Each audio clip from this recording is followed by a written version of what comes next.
This is a video on the basic parameters of components in an analog synth. Now, what is a parameter? Well, generally speaking, the components are the three big things, the VCO, the VCF, the VCA.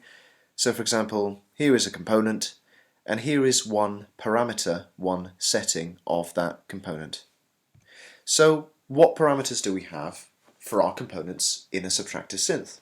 Well, here's the VCO, the voltage controlled oscillator, and the parameters include what pitch or frequency that VCO is going to generate, which is generally determined, but not always, by a keyboard that is attached to it. It can be controlled by a ribbon controller or a wind controller or just random numbers. But something is going to determine the pitch or the frequency that that VCO is set to. The portamento is the glide between notes, so you can set it to change from one pitch to another slowly, not just like this, do do do, but more like do, and glide between the notes. You can set what octave to tune it to, do do do, do do do. You can set what tuning, both coarse and fine tuning, to set that VCO. And as part of the pitch information, you also have the pitch bend information and how much that's going to affect the sound. Then the VCF. Well, what parameters, what settings do we have for the VCF? Well, we have what filter type to start with. That's very important. And for each filter we have the cutoff or the central frequency that filter is going to act from.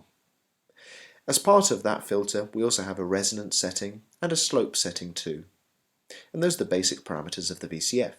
For the VCA we've got, of course, the volume, but also these envelope controls, the attack, decay, sustain, release.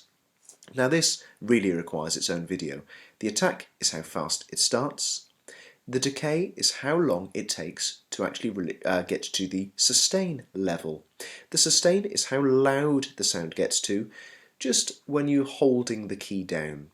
And then as soon as you let the key go, release is how long it takes to come to a complete silence. So attack, decay, sustain, release.